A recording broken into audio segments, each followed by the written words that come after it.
Good morning. Did you have a story to tell or a question to ask? Good morning, Mr. Davis. Thanks for letting me be on. I do have a story to tell and a question to ask along with the story. Okay. I'm gonna be as brief as I possibly can, so you can help me out with my concerns. My daughter is 14 years old. She has chronic kidney disease. She was diagnosed at 9 years old at Children's Hospital in Detroit, Michigan. And she was going there from 9 all the way to 14. And the doctor had started saying I wasn't giving her medicine as of recently, actually last year, and called CPS on me for medical neglect. And said I wasn't giving her medicine, but her medicines were, I had her stool and give her medicine, and I give her medicine. She's been getting her medicine. So they were saying that, and then I went through the CPS case. I let them come in my house. I went through the whole process, as you know, 30 or 40 days, and talked to the friends and family. The CPS worker said, "Oh, you don't have to worry. We're gonna move on from the case." So I ended up getting a second opinion done for my daughter, and I transferred her to Ann Arbor, Michigan, my children's hospital, to a new doctor in October last year. And it was during the time I was in process of moving to CPS. And so the CPS lady must have talked to the new social worker there. And I only been there since October, so that's what, almost 6 months? Not yet, but it's almost there. And about 2 weeks ago, the social worker and the doctor said to me, "Oh, we're going to call CPS on you for medical neglect." And I asked on what grounds, and they said, "Oh, based on you're not giving her medicine." And then the social worker said, "Oh, yeah, because you did it before."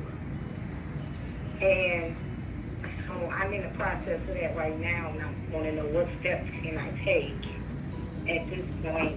I spoke to the lady on the phone. She hasn't been by my house yet. So I want to know what steps can I take at this point to kind of to see what I can do, because I feel like I need to get some type of legal action at this point, because I've been doing everything in my power. The stool, I've been, as for her stool, she gets her medicine and everything is, so I feel like it's more so a doctor, misdiagnosis, or it's something with the doctor, but what can I do? Okay. First, let me ask you, what state are you in? I am in Michigan. Okay. Now, I am a California lawyer, and I'm only allowed by law to give advice to California residents. However, I'm going to speak to you, and we're going to pretend that you live in California and not in Michigan. And I'm going to tell you what I would tell a California resident what to do, okay? Now, do you have a pen and a piece of paper? Because you might want to write these down. Number one, you're going to have to find an attorney that is experienced in CPS cases. Now, I'm not talking about an attorney, a family law and divorce attorney. I'm talking about an attorney that does CPS cases and that has done, a good number of them, that has some experience over the years. Number two, if you lived in California, I would tell you, not to talk to the social worker. Now, I don't know what the law is in your state, so you have to be very careful with that. Sometimes, even here in California, where there's no law that mandates that a person in your position talk to the social worker, sometimes that is used as a negative against them. In my opinion, in most cases, it's a bigger negative if you talk to them. Because sometimes your stories get a little twisted, or they say things that you didn't say. I can't tell you how many times I've received a report over the years from a social worker, and my client tells me, "Mr. Davis, I never said that. Mr. Davis, I said it, but it's taken out of context. Mr. Davis, they twisted my words around." you don't talk to the social worker unless your attorney is present or at least on the phone with you. You need a lawyer. Do you understand that? Yes. Okay. Yes, I do. Number two, I think that you're going to have, in these situations, stay calm. A lot of times when our children are involved, we get very emotional. And we say and do things that's not going to help us in the future. So don't fall into the trap. In my experience, social workers who are governmental agents have training and experience in getting information from you, making you make an admission that may not be true, or making an admission that is true, but they're going to use it against you. Do you understand that?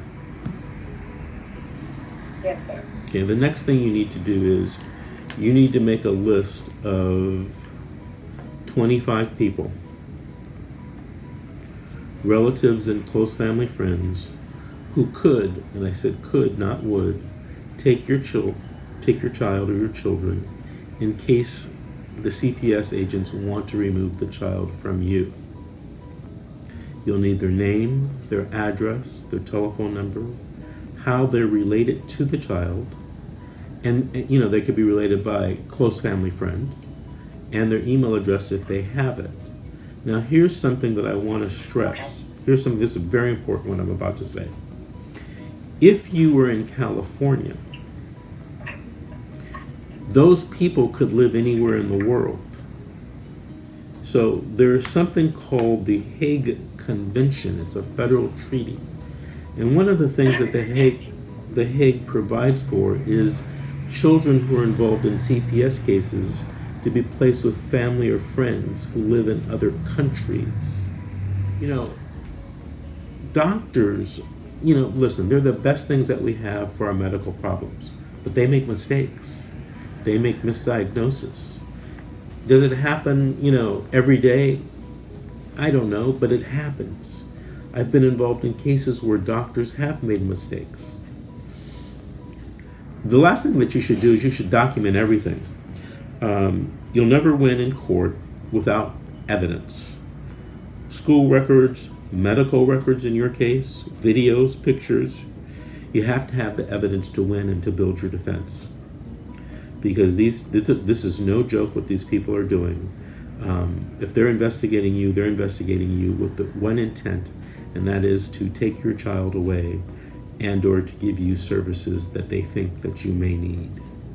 So please protect yourself and do those 5 or 6 things that I mentioned. Okay? Okay, thank you.